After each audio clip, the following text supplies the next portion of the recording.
கூட்டிட்டு போய் அவளுக்காக அடிமையா இருந்து அவளுக்கு எதாவது செய்யலைன்னா சூசைட் அளவுக்கு நான் உன்னை த்ரெட்டன் பண்ணிருப்பேன்.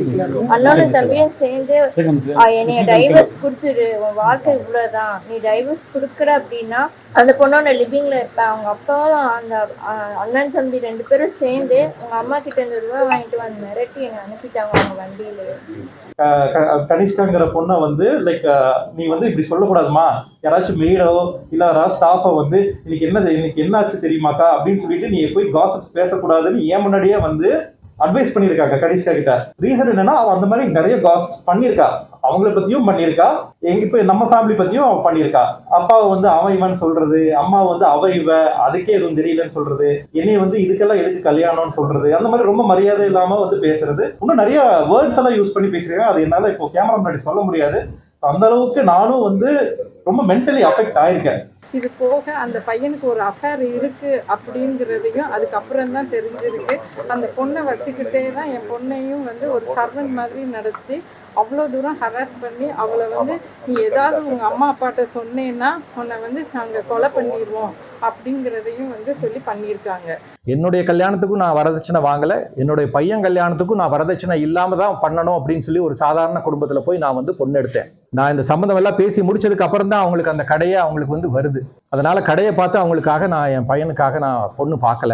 அடுத்தது இருட்டுக்கடை அப்படிங்கிற ஒரு பேர் இருக்கே தவிர திருநெல்வேலி இந்தியன் வங்கியில 5 கோடி ரூபாய் கடன் இன்னைக்கு இருக்குது.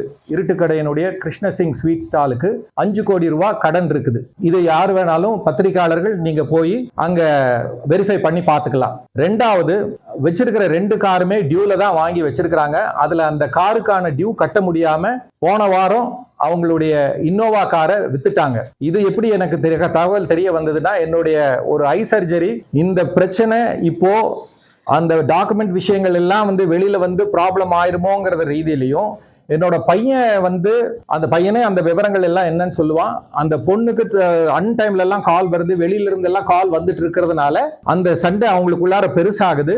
அந்த ப்ராப்ளம் வந்த உடனே தான் வந்து இவன் கூப்பிட்டு சொல்றான், இந்த மாதிரி இப்படி எல்லாம் பிரச்சனைகள் நடக்குது, என்னன்னு சொல்லுங்க உங்க பொண்ணுக்கு அப்படிங்கிறப்போ அவ தனியா வளர்ந்த பொண்ணு, தனியாவே சிங்கிள் சைல்டு, அதனால அவங்க ஃப்ரெண்ட்ஸ் எல்லாம் இருப்பாங்க, அவங்க அடிக்கடி ராத்திரியில கூட பேசிக்குவாங்க, அதை ஒரு தப்பா எடுத்துக்காதீங்க, கொஞ்ச நாள் போக போக சரியாயிரும்னு சொன்னாங்க.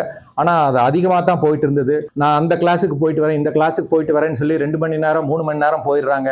அப்புறம் ஃபோன் பண்ணி கேட்டா நான் அப்படியே பார்லருக்கு வந்துட்டேன் அப்படிங்கிறாங்க. ஒரு 5 மணி நேரம் ஒரு பொண்ணு வீட்டுக்கே வரலன்னா அந்த மாதிரி நாம வந்து இருக்கிற குடும்பமும் கிடையாது. இதெல்லாமே கேட்க போக சந்தேகப்படுறீங்களா அப்படிங்கிற ரீதியில பிரச்சனை ஆனது இன்னைக்கு அந்த அளவுக்கு பெருசாகி அவனுக்கு அஃபேர் இருக்கு அப்படிங்கிற மாதிரி அதை அந்த திருப்பி விட்டு, ஏன்னா ஒரு சாதாரண குடும்பத்துல பொண்ணு எடுக்கணும் அப்படின்னு நினைச்சு நான் போய் ஒரு மெக்கானிக்கோட பொண்ணை கல்யாணம் பண்ணதுதான் இன்னைக்கு நான் பண்ண பெரிய தவறு. அவரை பொறுத்த வரைக்கும் அவர் பையன்கிட்ட என்ன சொல்லி கல்யாணம் பண்ண வச்சிருக்காருன்னா, நீ காசுக்காக கல்யாணம் பண்ணிக்கோ, அதுக்கப்புறம் நீ எவ கூடனாலும் இருந்துக்கோ அப்படின்னு சொல்லி கல்யாணம் பண்ண வச்சிருக்காரு. அது அவங்க 2 பசங்களுமே வந்து எங்கள்கிட்ட வந்து சொன்னாங்க. டவுரியா வந்து நகை, கேஷு நிறைய வந்து ஒயிட்லையும் நாங்கள் டிரான்ஸ்ஃபர் பண்ணியிருக்கோம்.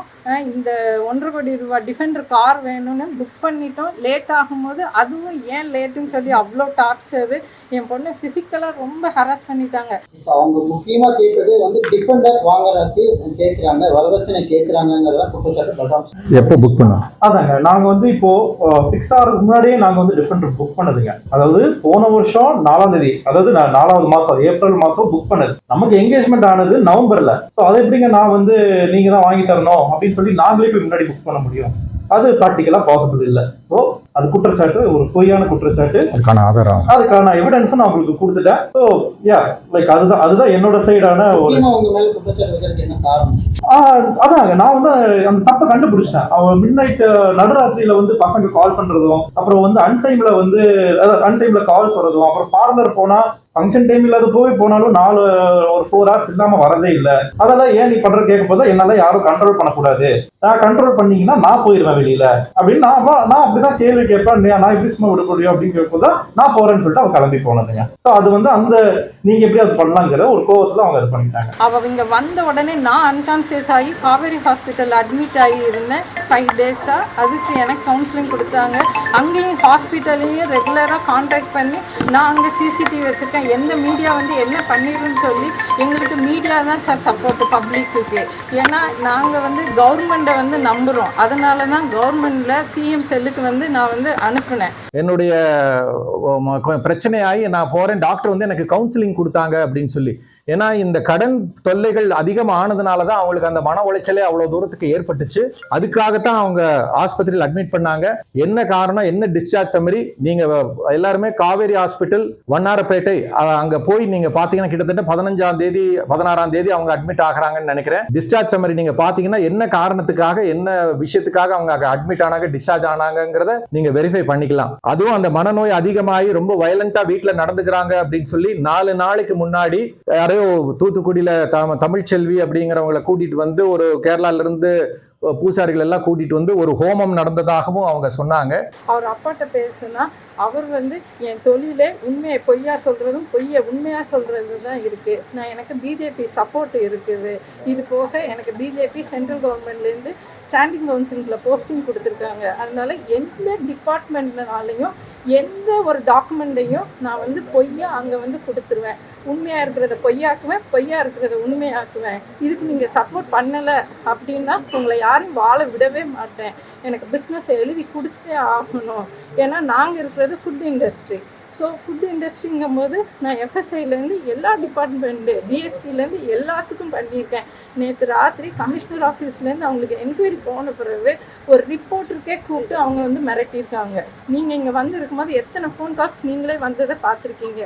விசாரிச்சப்போ என்ன சொன்னாங்கன்னா யாரோடையும் பழக மாட்டாங்க. ஏன்னா இன்னைக்கும் வந்து அவங்களுக்கு ஒரு சொந்தம் அப்படிங்கிறது யாருமே வர்றதில்லை. அப்போ அவங்க தனியாவே இருக்கிறாங்க. இன்னும் நான் சொந்தக்காரங்களை அவங்க அம்மாவே அவங்களோட பேசுறது இல்லை, அவங்க அண்ணன் அவங்களோட பேசுறது இல்லை, அவங்களுடைய மற்ற சொந்தக்காரங்கள் அவங்களோட பேசுறது இல்லை. அப்போ இதெல்லாம் ஏன்னு சொல்லி விசாரிச்சப்போ இல்லை எனக்கும் அவங்களுக்கு கொஞ்சம் சொத்து பிரச்சனை இருந்தது, அதுல இருந்து நான் பேசுறது இல்லைன்னு சொன்னாங்க. இந்த கல்யாணத்துக்கு அவங்க அம்மாவே வரல. அந்த கல்யாணத்துப்பதான் எனக்கு தெரியும் அவங்க அம்மா கல்யாணத்துக்கே வரலங்கிறது. தாய்மாமா சீர் செய்யணும் அப்படின்னு சொல்லி தாய்மாமா எங்கன்னு கூப்பிடுறப்பதான் தாய்மாமனே கல்யாணத்துக்கு வரலங்கிறது தெரியுது. இதெல்லாம் கல்யாணம் நடந்து முடிஞ்சுதான் இந்த விவரங்கள் எல்லாம் நமக்கு தெரியுது. கல்யாணத்திலேயே இந்த விவரங்கள் தெரியுது. இன்னொன்னு என்னங்க, நம்ம ஃபேமிலி பத்தி வந்து ஒரு 40 டேஸ்லயே வந்து எங்க அப்பாவையோ சரி எங்க அம்மாவையும் சரி ரொம்ப மரியாதை இல்லாம எங்க ஃப்ரெண்ட்ஸ் கிட்ட பேசி அப்பதான் வந்து என் ஃப்ரெண்டு என்ன பண்றதுன்னு தெரியாம அப்பதான் நான் சொன்னேன் ஓகே ரெக்கார்ட் பண்ணு அப்படின்னு சொல்லும் போது ரெக்கார்டிங்ஸ் எல்லாம் ரெக்கார்ட்ஸ். அவங்க இப்போ வரைக்குமே வந்து அந்த ரெக்கார்டிங்ஸ் அவங்க அது ஐபோனை எப்படி ரெக்கார்ட் பண்ண முடியும்னு தான் அவங்க கேட்கறாங்க. ஏன் அவங்க அந்த கேள்வி கேட்கறாங்க? ஏன்னா அவங்க கண்டிப்பா ஏதோ ஒன்று பேசியிருப்பா அப்படிங்கிற பயம் அவங்களுக்கே இருக்கு. ஏன் அவங்க அம்மாவே வந்து என்கிட்ட சொல்லியிருக்காங்க,